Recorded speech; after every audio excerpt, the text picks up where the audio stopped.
You're listening to the MMA Brothers Podcast, coming to you from Toronto, Ontario, Canada. Your source for UFC news, previews, and post-fight coverage. Hosted by your favorite duo, Daryl and Asher. Let's get it started. Hello guys and welcome back to the MMA Brothers Podcast. It's Daryl. It's Asher. And we have a special guest from, Speakeasy Sports or Easy Speak Sports? Because I see your name in the background. It's Speakeasy Sports. I'm your boy Easy. I'm trying to do like some Barstool shit, man. So like, because my initial plan was to cover all sports, but it's fucking hard, bro. Especially like once I got heavily involved in MMA, it's just a constant like news cycle, bro. So I've been trying to open up like a team. I have like an MMA team and like a NBA team and NFL team. You know what I'm saying, like to touch and cover it all. And I obviously like to keep my hand in all of it because I enjoy every aspect of all those sports too. But yeah, man, Speakeasy Sports, kind of like Barstool Sports. Speakeasy Podcast still a thing, but the name of the channel is gonna be Speakeasy Sports. Yeah, that's cool. I was gonna say that I get a lot of my NBA news, MMA news right from you. Like if I don't check Twitter, I just go on your page and I'm like, yeah, like what's popping? Because you're pretty quick. Like usually when it's breaking news within an hour or 2 hours max, it's already on your page. So, hey, I appreciate that, man. Have you ever heard of TYT Sports? Is it the Young Turks? Yeah, the Young Turks. So it's kind of like that. Like you're trying to do what they're doing, where they kind of cover everything and they have like a specific person for each sport. So it takes a while to build that kind of thing, but you're hustling. So for those who don't know, Easy, he's interviewed a bunch of not a bunch, but a few UFC fighters. Recently Brandon Royval, who fought this weekend, and then he also interviewed Jemiah Hill. Is that how you say his name? Jamal Hill. Jamal Hill. Sorry, a bunch for real. Brandon Royval, Jamal Hill, Eric Anders, Kevin Lee. We got Max Griffin coming up soon. Man, MMA's popping. I just gotta get the rest of these sports popping too. By the way, you gotta talk to Max Griffin about that exploding ear that he did on that guy. That was crazy, dog. But anyways, before we get too sidetracked, we're gonna be talking about the UFC 255 post fight. That's what this episode is going to be about. The two title fights just happened last night, and we're going to be reviewing the fights that took place on the main card, and we'll also talk about some notable fights on the prelims, because Buckley fought and Royval fought, and then there were a couple notable fights there. So anyways, I'm gonna share the screen there if you don't mind hopping onto the UFC page, and so we can start this breakdown. We usually start at the bottom of the main card, so we're going to start there. And the first fight of the night was Mauricio Shogun Rua versus Paul Craig. Now, your boy Shogun, he's 38 years old, but I feel like he's like 60 in MMA years. Like, this guy's been fighting for God knows how long. Like, he fought in Pride. He fought in the early UFC. He became champ. John Jones beat the living daylights out of him. And he's still been fighting. I'm like, bro, like how he's still in the UFC, I don't know. But Dana White came out and said he's like, I don't want to see him fight anymore. He's pretty much done. He's thrown Silva and Shogun in the trash within the same week. So Dana White's a savage. But anyways, if you look at the numbers, Paul Craig, he came out throwing a lot of kicks, and he went for some weird ass takedowns, guys. I don't know what you thought about them, but he went for a takedown like a double leg, but then he was on his knees. He was on his knees, and he was kind of like knee pushing Shogun to the ground. It was a double leg out in the open space, meaning when you drop to your knees and you can explode from your knees to pick him, like, you know what I'm saying, to take away his base. Because he'd dive at his legs, right? But then end up on his knees. There's no other way to end, like, you know what I'm saying? You can't end up on your feet as you dive for someone's legs.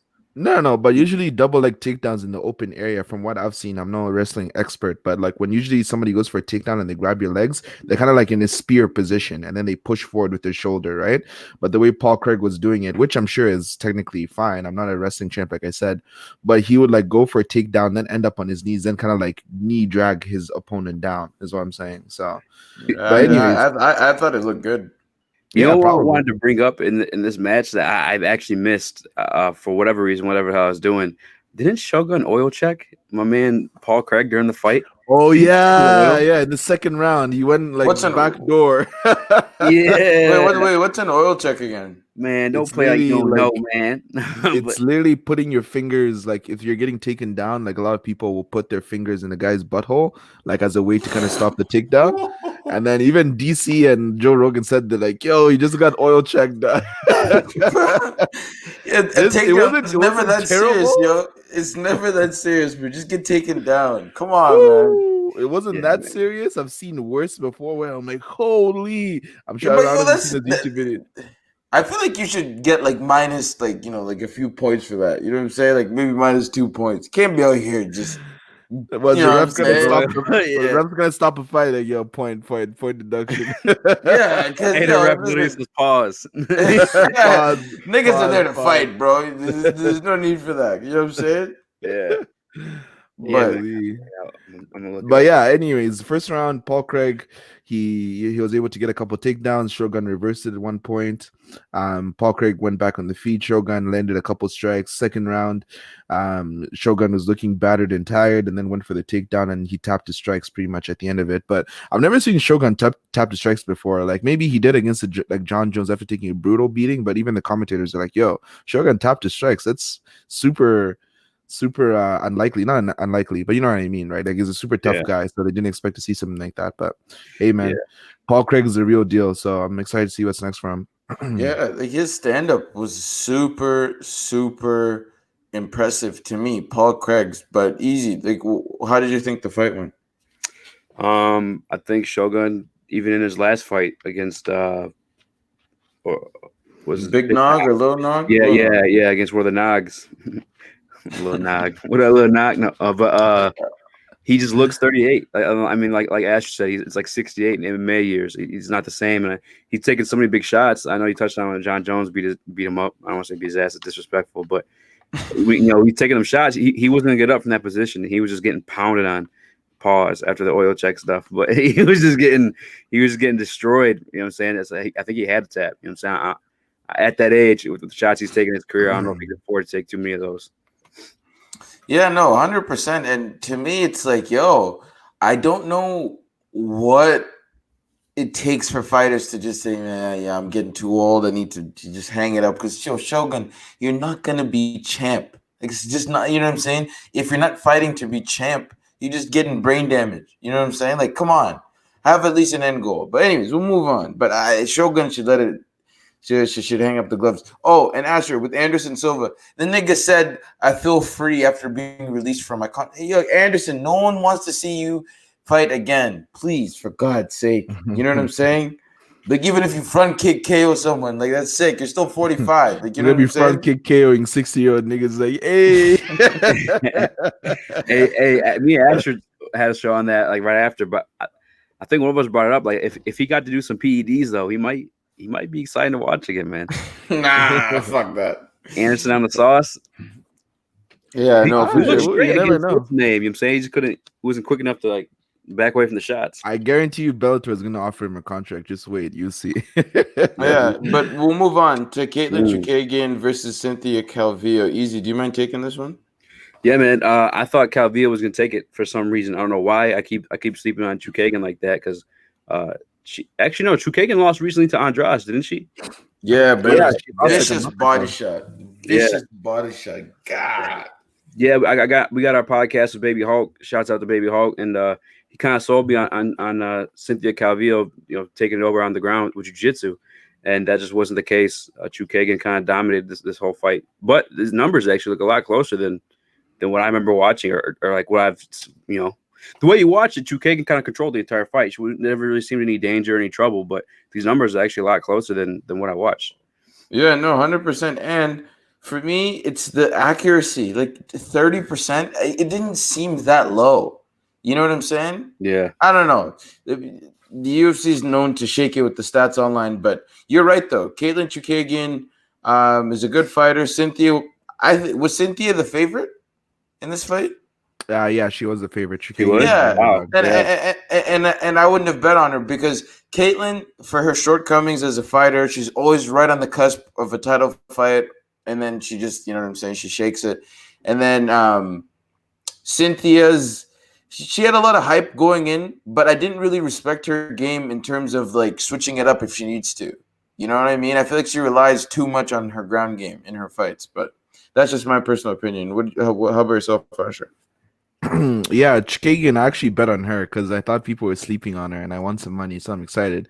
Hey, Because like I was thinking to myself, I'm like, yo, Chikagan was like ranked #1 before she fought Andrade. Yes, she lost to Shevchenko and she lost to Andrade, but like Cynthia Calvillo is like an up and coming fighter, and like Chikagan's a big girl for 125. Like she's not small, and Cynthia 5'9", Calvillo bro. is kind of small. You know what I mean? Like she's not the biggest girl, and I know she's a good wrestler. I know she's tough and scrappy, but I was like, yo, I think Chikagan's gonna be able to win this just because of her size and her reach and stuff like that. So I put some money on her, and it worked out exactly the way I thought. Yes, Calvillo was able to get a takedown, but that jab of Chikagan just landing all night. Cynthia was like not even though she landed 60 strikes, a lot of those strikes were pretty much nothing. Like Chikagan's face looked the exact same the way the fight started when the weight ended, you know. So yeah, Chikagan was able to like punch and hit and kick and Cynthia wherever which way she wanted to, and it was a pretty easy decision for the judges. So yeah, I don't know what's next for Chikagan, but I know Andrade is gonna fight Valentina next, which is gonna be a cool fight to watch. I think she deserves a rematch against Jessica because anyone can get caught with one body shot. You know what I'm saying? So I don't know. That's a sensitive topic. Who do you think is next for Caitlyn and Cynthia? Easy. To be honest, guys, I don't pay too much attention to the female divisions unless they look like Lipsky or right now. Lipsky's the hottie. But let's go easy. Let's go. But Chookagian definitely. I mean, look, man. Here's my thing on the female division. It's just so much. It's so like it's still like in its infancy almost. You know, like you have people in the top 10 of these women's female divisions who are barely like 500 record wise. You know what I'm saying? So it's not always like elite competition, you know, and I think that's why you see such dominant champions and Shevchenko and Nunes, and you know, the top of the top are just always going to be there, and they're always going to be the relevant names in that division until it develops a little bit more. But shit, man, I don't know. Chookagian has to sit on something because Andrade is definitely getting the title shot next. Dana said so. So, and that's one. Those are ones I look forward to, like Andrade versus who is it? Wei Li Zhang or Shevchenko. Is this Shevchenko? Is it Shevchenko or Shevchenko? Andrade. Shevchenko. Yeah. Andrade versus Shevchenko. It's 125. Yeah, so that's one women's fight that I'll be excited to watch. But other than that, man, I got to see something from you. No. I read it. We're gonna move on to Mike Perry versus Tim Means, and I just like to point out one thing. I don't think I got any picks wrong this whole main event. Usually that never happens, but it's something to brag upon when it does happen. But we'll go the Dirty Bird versus Platinum. Now, Mike Perry is a UFC fan hatred favorite, meaning we all love to hate on Mike Perry. If you're a UFC fan, this fight went the exact way I thought it was gonna go because the Dirty Bird, his stand-up is very, very nice, clean, and crisp. He's like a jab you in the face, left hand cross, not too much power thrown in it. It's just he continuously stings you with his strikes the whole fight. Now, he almost got finished a few times because when he got rocked, he started exchanging with Mike in the pocket, which is what Mike wants because he knows that Tim's not going to KO him, right? The threat goes the other way, but I was super impressed with Tim Means. Do I think he's going to trouble some of the higher ranked welterweights? No. But he's a very good, like, middle card fighter. Essentially, it was my breakdown. What did you think, Easy? Can we touch on the fact that Mike Perry accidentally walked out to Beyonce's Halo on the way to the Was that an accident? I thought he chose that song. Yeah, no. If you listen to him, if you rewatch it on his way out, he's like, "Is this Halo?" He was like, "Oh, wrong song, but fuck it." He started singing it and everything, bro. Because I saw him singing the song, and I'm like, did he just choose to walk out to Halo? Like, I thought that was crazy, but I guess maybe they made a mistake. Yeah. I'm not a big Mike Perry hater, man. He's a really entertaining guy to watch. I almost felt like he could have finished it in the second round there. He had Tim Means rocked against the cage there for a minute, and he was kind of taking his time, and Tim Means was able to shake back into it and find himself back in the middle of the octagon where he had more space to avoid those big power shots by Perry. But man, I hope Perry gets his stuff right because I feel like if he does, he could be something maybe not special, but I mean he's just entertaining to watch. Tim Means definitely had him. He used his length. He kept jabbing him up, nothing too heavy, but it was a point fight for Tim Means. But I don't know that Perry was healthy, or not healthy, but in shape. Like we saw him eating the burger and shit, and he kind of just he looked almost out of it at times in the fight to me personally, like tired. I don't get Mike Mike's a Perry, man. fucking Like idiot, a man. lot of the times is like, what are you doing, bro? Like, Yeah, he's wild, man. Yeah. Anyways, but like in this fight, Mike Perry, like you said, in the second round, he did have a chance to finish the fight. He did rock Tim Means with like an overhand right or a left hook. I can't remember what it was, but he went for a takedown, which I thought was weird. It's like, why'd you go for a takedown when you just hit him with a huge punch? Yeah. Like, he could have just landed a couple more strikes and then maybe it would have been over. But Tim Means, like, that stand up was just jabbing him all day. Like, Mike Perry couldn't like avoid the jab. And then, yeah, it was a clinic. And then at the end of the third round, when Tim Means and him were throwing at each other, and I'm like, please don't do that. Please, I bet on you, Tim Means. Please don't get KO'd in the last 10 seconds. Let's not see that, please. You know what I mean? So, luckily, he was able to avoid like a lot of the heavy strikes Perry was throwing. But it was a sick fight. It was good. And yeah, I don't know what's next for Mike Perry, but he's a weirdo, man. Yeah, no, listen, easy to harp on your point. I like Mike Perry, like, 'cause he's a breath of fresh air because he's just so unorthodox and just thinks so far outside the box, and I appreciate that. I just think it's not an act. So at some point, you're like, oh, Mike, like, you know, like some of the shit that you do is just like, you know, I don't know, like. I find it funny, but I'm also like, is dude like being serious right now in this situation? You know what I'm saying? You can watch ridiculous things that Mike Perry has said on air, and then you're like, okay, I don't know if it's CTE or if this guy's just an idiot, but you know, I don't know.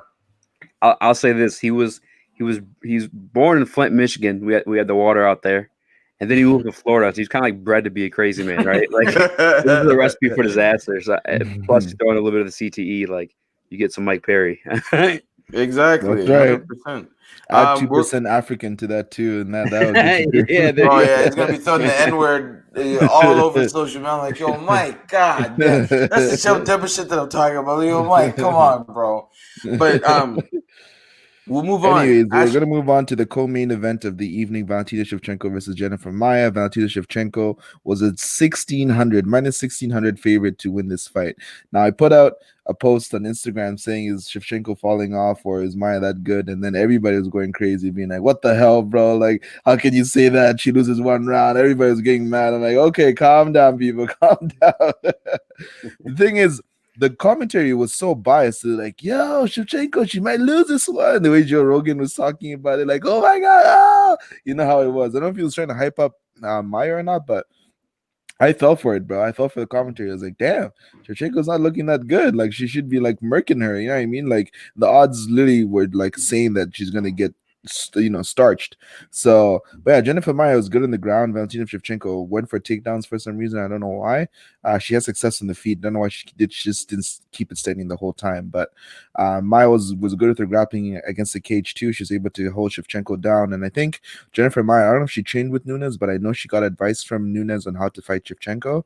And I guess that advice worked out for her. But at the end of the day, Shevchenko was able to land more strikes. She was able to hit Maia in the face, and she busted her nose quite badly. And yeah, it wasn't the most entertaining fight, but as you can see by the strike count, it was easy win for Valentina. What do you guys think? Easy can take it. Yeah, man. I think Rogan's like bias or excitement during the match was almost validated because we've never really seen Shevchenko in trouble like this, at least as of late, right? Like, she's been so dominant over everybody. I mean, we were just speaking on Caitlyn Chukagian, who I kept thinking is going to lose. She keeps pulling out these wins, but she fucking destroyed her, and she's just a beast. So I think Maia is that good, but Shevchenko is just that much better. I mean, we saw her literally take her to beat her at her own game at one point. She started with those takedowns, and she still somehow, you know, we kind of point out the fact that she kept doing the takedowns, but she still landed 249 shots. Like, you know what I'm saying? Like, and some of them were nasty. So like, Shevchenko's is that good. I'm definitely excited. Like I was speaking earlier, I don't watch too much of the women's stuff, or I'm not as in tune with it. But Andrade versus Shevchenko is gonna be an exciting fight. Shevchenko's just so great, man. Like all around, she's a really exciting fighter to watch overall. In terms of just mixed martial artist, she's definitely like one of my favorites to watch because she can do it all almost. So, but kudos to Jennifer Maia, man. Like I don't think anybody expected that, and that's why guys like Joe Rogan, and even the betting line was changing during the fight because we never seen shit like that. And Maia must be that good to even have done that to someone like Shevchenko. No, 100%. And both of you two articulated that so perfectly that I don't really have anything else to add. I'm not going to sit there and regurgitate, Shevchenko, you know what I'm saying? So, Shevchenko, I guess, because it's like when John Jones has like a competitive fight for a few rounds, everyone claims that he's washed. I think the similar thing could be done for Shevchenko. You have such high expectations that when she actually has a fight with another A+ trained athlete, people are very quick to cast judgment. But I'm with Easy. I'm very much looking forward to Andrade versus Shevchenko because Andrade possesses that one punch KO power that I don't think Valentina's seen since Nunes, right? So it's going to be extremely difficult for her. She's going to be the taller fighter because I think Jessica's like 5'1" or 5 feet, maybe 4'11". I have no idea, but she's really small. But yeah, I think she's just about 5 feet. Yeah. So no, kudos to that. But we'll move on to Davidson Figueiredo versus Alex Perez. Guys, this was a short fight, but it was a doozy. Alex Perez's like leg kicks and his body kicks. I was like, God damn. When he switched stances into southpaw and landed that switch kick? No. Figueiredo was in southpaw and he threw the right switch kick to the body and hit Figueiredo. Do you guys know which one I'm talking about? Are you talking about? I remember Figueiredo throwing kicks. I don't know it's Perez who landed. I think Perez landed like a body kick, like a spinning body kick or some shit like that. Yeah, when it landed, it sounded like I was like, "Yo, how did this guy just eat that?" But once again, we see just the power of Davidson Figueiredo on the ground. Like, God damn, that squeeze must have been crazy. You know what I'm saying? Because he almost got out of it. It looked like his head's about to pop off. Then they said, oh, he's about to go out. And then he starts to stand up. He's like, oh, no, he's good. Then next thing you know, he's tapping. So I don't really see like that Morales guy earlier in the night could pose a threat for Davidson. Oh, Moreno, yeah. I don't know, man. Yeah, like Moreno Royval was tagging Moreno too. So that would be an interesting fight to see. But in terms of this one, did we learn much about Davidson Figueiredo? Much more than we already knew? No. Is Alex Perez make a decent showing of himself? Yes. Do I think he'll be back there to fight for the title very soon? 100%. Because anyone's going to get caught in a guillotine. Look at Corey Sandman, right? Early in the fight, you might be caught cold. Next thing you know, you're getting choked out, right? So not too much to harp on either side, but that's pretty much what I saw. How about yourself, Easy? Man, great skill set by Davidson Figueiredo. He shows every time he's out there.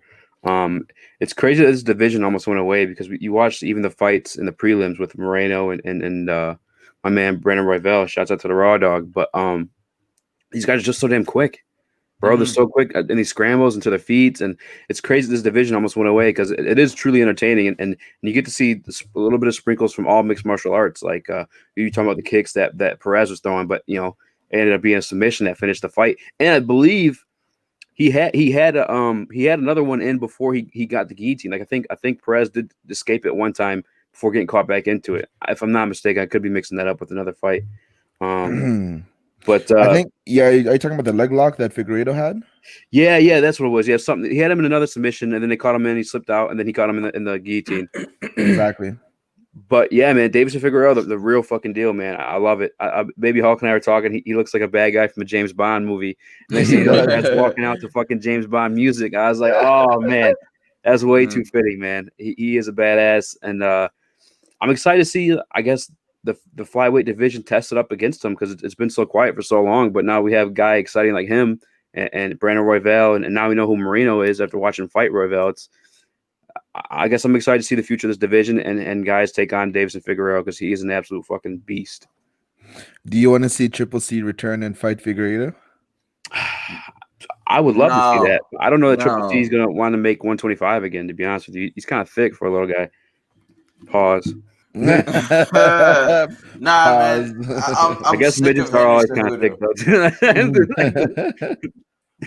I'm sick of Henry Cejudo. Like, honestly, man, his whole cringe gimmick thing is all fine and dandy, but people actually genuinely don't like him.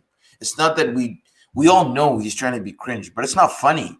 You know what I'm saying? I don't know. I have a deep dislike for Henry Cejudo. Do I think he's a really good fighter? 100%. Do I think his fighting style is really boring? 100%. I don't really. I think his fighting style is boring. I think I might just be preaching my own negative bias towards Henry Cejudo because I really don't like the guy. So I don't think anything he does really impresses me. So you might have a different opinion, but I'm not impressed by your performance. as my man GSP would say, are you intoxicated? Yeah, I think, bro, his old he had to go King of Cringe because his old nickname was the Messenger. Like, what the fuck? What is that? But messenger for what? Exactly, he had to become King of Cringe. Like, what is the Messenger exactly? Like, what? But his last 3 fights are all TKOs over Dominic Cruz, Maia Moraes, and TJ Dillashaw. His fighting style, I love watching him fight. So I would definitely love to see him versus Figueiredo. That'd be awesome. But like I said, I don't know if he's there to make the weight. What do you say, Asher? I think he's done with 125. If he's gonna come back, he's gonna come back at bantamweight or come back and fight Volkanovski, because Volkanovski is a small 145er, right? So there isn't much of a big size difference between Triple C and Volkanovski, even though Volkanovski will be bigger technically. But yeah, those are the only 2 fights I would like. Nigga, Volkanovski is huge. No, I know, but Triple C 215, bro. I know, but there's no way Triple C weighed anything close to 215. Nah, Triple C getting thick, dog. Whoa, he ain't lying though. That boy thick. That's what I'm saying. First oil checks, now Henry Cejudo's thick. What's going on, man? But it's all good. Yeah, but you know how it is. But anyways, we're gonna wrap this up. Figueiredo, he's coming back. He's coming back in what is it, like a month, less than a month from now? He's gonna have to make weight again, and he does struggle to make 125. He's gonna have to fight Moreno the next pay-per-view.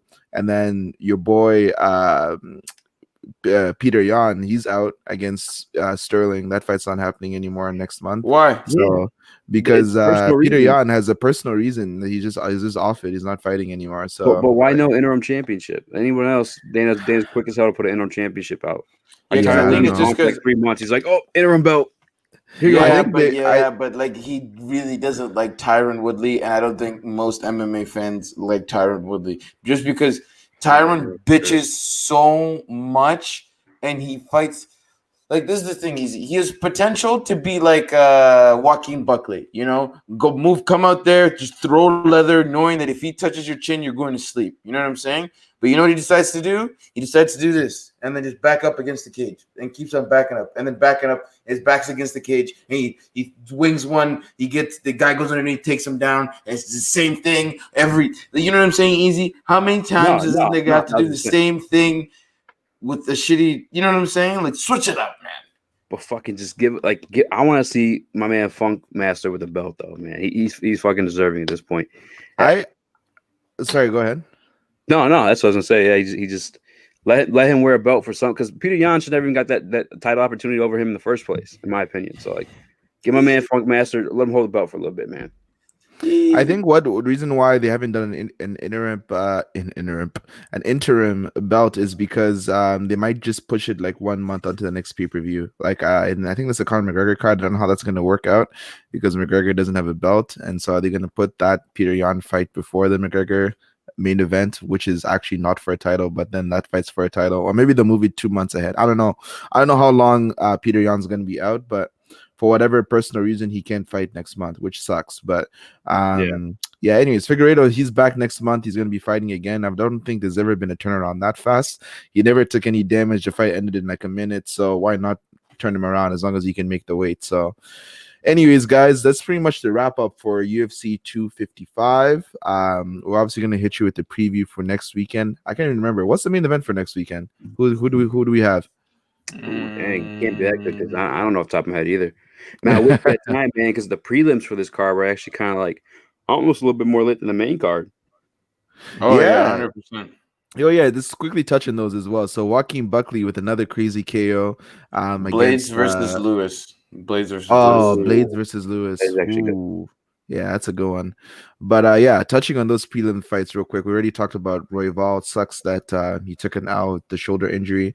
But then yeah, Buckley with that left hook KO against what's the guy's name? I forget his name. The guy that he fought. Troy Wright or something like that. Something Wright. Oh yeah, bro, Jordan Wright. Yeah, Jordan Wright. There we go. Yeah. Yeah. He was undefeated prospect coming into the UFC. I think that was his debut. He was 11-0.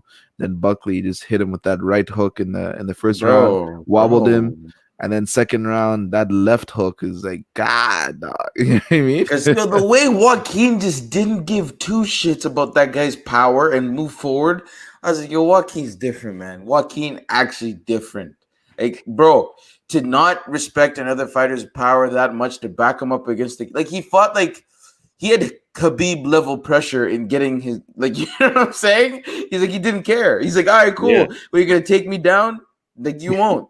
You know what I'm saying? Yeah. How jacked is Buckley, by the way? This guy's bro. It's fucking crazy. When I see him, bro, I told my girl, I'm like, stop looking at the screen. I was like, so I'm like superhero big for no damn reason. Like, God, he's like, I swear he's 26. He's like 26 years old. I'm like, bro, this guy's gonna get even more ripped like by 30, bro. Imagine him at 30. I'm like, yo. Yeah, the crazy shit with him too is watching him. Like, when people carry a muscle like that. You know, they usually tire out when they throw bombs or throw heavy shots like that throughout the whole fight. Even if you go back to his fight with Impa Kansagana, he does not tire out. This guy's just able to stand there and just throw him like just nonstop. And like, I got into it with another show, Peanut Comments from the Peanut Gallery or whatever, hopped on Mike Post. He's like, James Krause is going to handle him. He's going to show him. I'm like, I don't know, bro. Like, why can't you be like the real deal, bro? It's you only you get so many knockouts in a row to where you become like good at knocking people out, right? Like, it can't always be luck. This dude throws heavy, you know? No, 100%. And with the James Krause situation, you got to think about it this way. The only thing that could work to James Krause's advantage is the fact that Joaquin might fight emotionally. That's the only thing that could that could go against him. Because if you're looking at power output, or you know what I'm saying, like you're gonna first of all, Joaquin's got he's got thick legs. You know what I'm saying? He's got extremely thick legs. So in that situation where you go for the takedown, he's like Tyron Woodley, except he's actually, you know, can defend takedowns. But listen. Tyron and me, we've got an interesting relationship. I love that nigga, but I hate him too. You know what I'm saying? But yeah, you're literally falling in and out of love. Tyron Woodley, man, he's different. He's definitely different. But as Easy said, for some reason, Easy likes him. I don't know why he likes Tyron Woodley. Maybe he's seeing a different Tyron than the last Tyron we saw. I thought you did. No. Oh, my bad. I thought you were defending him when I said he's trash. Oh, no. No, I think he's like, nah, he is trash. No, I think he's trash. I don't know how the fuck they came up.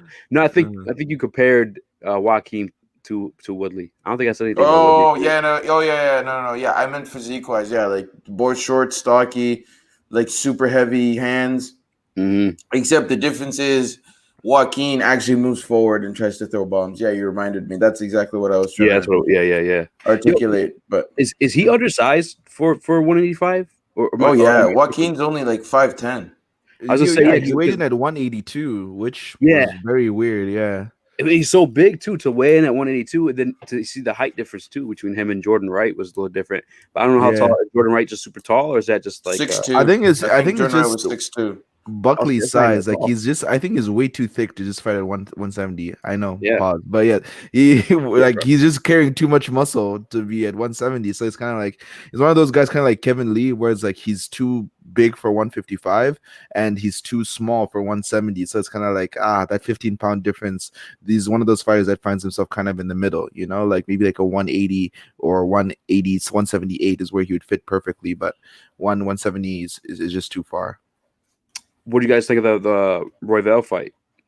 Oh, I didn't like seeing. Like I liked the fight, but didn't like seeing how it ended with his shoulder popping out. Like I was like, but Raw Dog, I was like, he's got hands, man. He's got raw hands. So I'm like, that's crazy. But He's he's got just good piecing up movement. Moreno's face. He's got. I think he has better movement than Moreno. Moreno is a little bit more flat-footed, but Royval was just like bouncing in and out, throwing kicks. You know, he was like way smoother. Yes, on the ground, Moreno was able to take advantage, but like I like the way Royval's stand-up was, and he comes to fight. You know what I mean? He's not afraid to take a shot. He's always ready to like throw two for every one that you throw. So it was sad to see how the fight ended. But what do you think, Easy? Yeah, man. And I don't even necessarily think that Moreno had the advantage on the ground. What happened was, if you run the fight back, is Moreno. Yeah.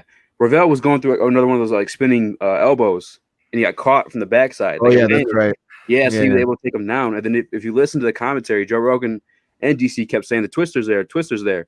But Moreno just didn't see it or couldn't feel it for some reason. Or maybe he was going for it, and Royval's experience on the ground was just that much more, like higher that he couldn't get to it in time. But I'm excited, man. After having to speak to him on my show, I felt like a lot of that was like the moment, and not so much so the moment that he's fighting the number one contender, but the fact that the title shot was on the line. You know, because obviously now Moreno's getting a title shot. The winner of that fight was getting a title shot regardless, because the flyweight division has been so dead lately that like now that these guys are fighting like that, and you give a fuck who's in there, the guy's gonna get a title shot. So are you sure it's because the title is on the line, or is it because he spoke to you and he's like, man, I can't let Easy down, man. I gotta get this done, man. You know what? It's actually that one. Yeah, that's what happened. he didn't want to let your boy down. Are we streaming on YouTube right now, or?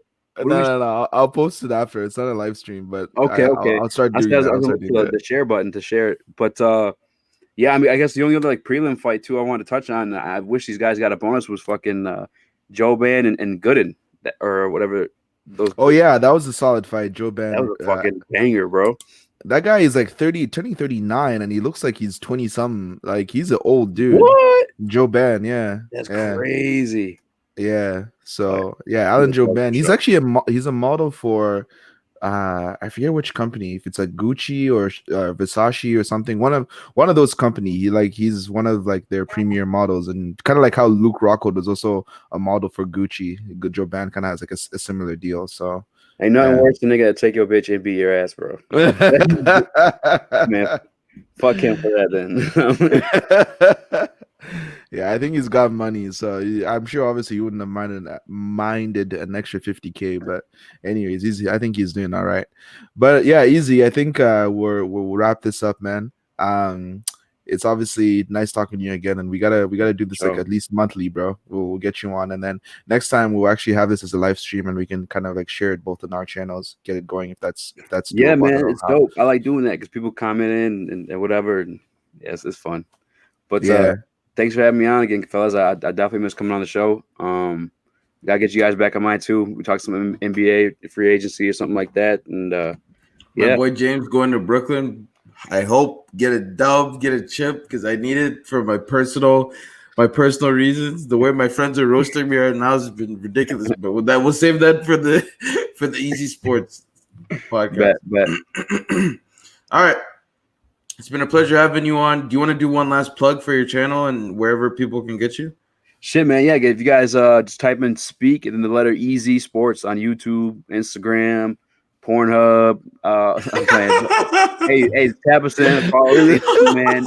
He's got content everywhere. If you want to see Easy raw dogging some things, he's got you. Yeah, I know.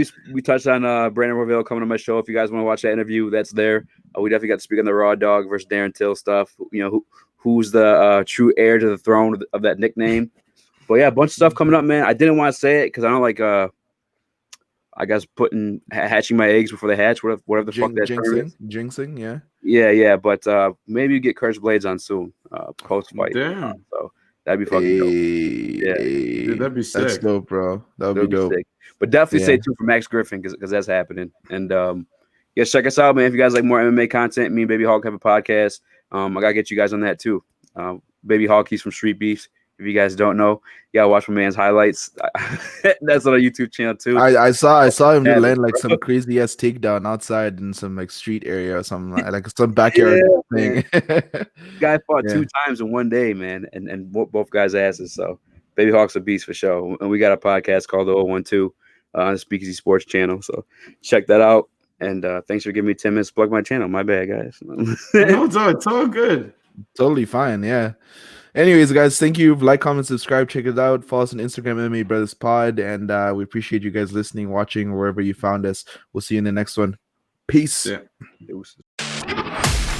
Thanks for listening to the MMA Brothers Podcast. We hope you enjoyed this episode, and if you did, please give us a follow on our socials. You can check out a description of this episode for more, but don't forget to connect with us on Instagram at MMA Brothers Pod. We'll see you on the next episode.